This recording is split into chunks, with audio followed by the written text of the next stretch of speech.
This is probably the best code that proves that I'm Elijah. I couldn't believe this when I found this one. It says the following passage of scripture is the most famous story about the prophet Elijah when he confronted and challenged the prophets of Baal on Mount Carmel. This is probably the best speech that the prophet Elijah ever gave.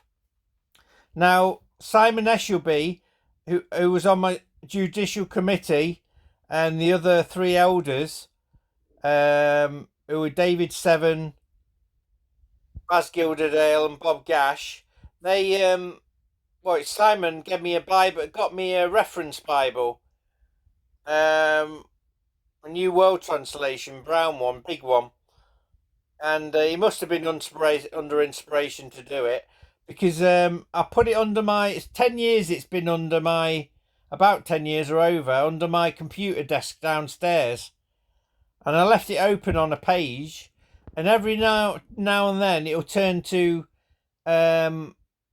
it'll turn its pages. I forget which ones that have been turned, but I know it turned to Daniel chapter 9 about the coming of the Messiah, the 69 weeks. It turned to that once. Then Luke chapter 3, which talks about, I'm not sure whether it's the Message, but it talks about Jesus' genealogy. And in fact, in the King James Bible, in the Bible Code Millennium software, I found that Hashay, full Hashay, Hawche, my surname, is encoded twice in the genealogy. And you know what Watchtower say about two witnesses? That confirms it.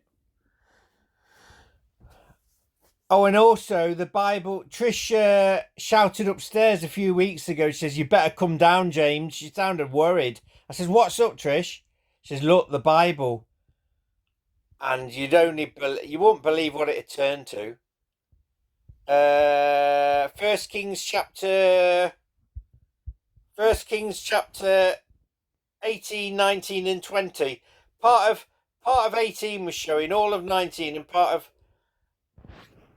actually that should say that's 21. Yeah, that's right. So the Bible had turned to that page of Elijah. What's the chances of that, Watchtower and Jehovah's Witnesses? So this is this passage of scripture. Now this is amazing. It says, "Now therefore send and gather to me all Israel upon Mount Carmel, and the prophets of Baal 450, and the prophets of the groves 400, which eat of Jezebel's table." So Ahab sent unto all the children of Israel and gathered the prophets together into Mount Carmel. And Elijah came unto all the people and said, "How long halt ye between two opinions? If the Lord be God, follow him. But if Baal, then follow him." Then the people answered him not. Now, if you look down here, as you can see in the above scripture, if you start with the B in table and skip every 22 letters, it spells out Beth. Bethany is my eldest daughter's name. So if you go up there in the blue, every 22 letters, yeah, every 22 letters you got Beth, right? Then as you can see in the scripture above, if you start with the R in 4 and skip every 6 letter, it spells out Reed. Reed is now the surname of my eldest daughter, Bethany.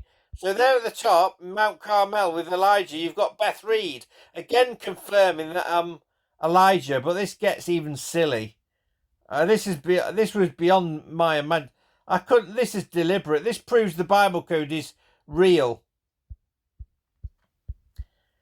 As you can see in the scripture above, if you start with the V in groves and skip count every 44 letters, it spells out Vernon. Trish Vernon is the only friend I have had since I got disfellowshipped on the 2nd of June 2010. What is the chances that my best friend is encoded in this verse? As you can see, V-E-R, and in red, V-E-R-N-O-N, Vernon, across the bit where his famous speech. Are you saying to me that's just a coincidence? What about you, Lloyd Evans? What do you think, not believing in God or the Bible? What about Kim and Mike?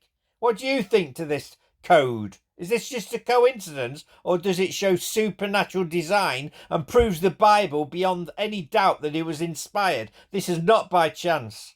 You're not getting Vernon in there, my best friend, in the most famous speech of Elijah, are you?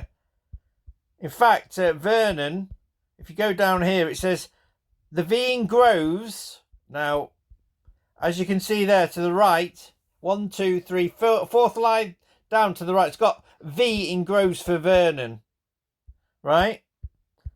The V in Groves is interesting because the surname Vernon means Older Grove. This is not just a coincidence or by chance, but by Jehovah's supernatural design. An alder tree is the most common tree in the river and lakeside forest, and it improves soil fertility through its ability to fix nitrogen from the water, from the air. There is a strong symbolism connection to the alder tree, including strength, protection, determination, and confidence. Well, that's me, the Son of God, Christ the Messiah, the second coming. The tree is a sign of safety and protection. It is believed to have the ability to protect and hide people in dangerous times. I'm just gonna make a screenshot of this because I use it as my thumbnail. Anyway, I hope you're enjoying this. Oh, this is brilliant. This will take down Watchtower when this goes viral. Ha ha! All my Facebook enemies, run to the hills! I'll have the last laugh. What does Jehovah say? I will laugh at your disaster. Anyway, plenty more to come. Bye for now.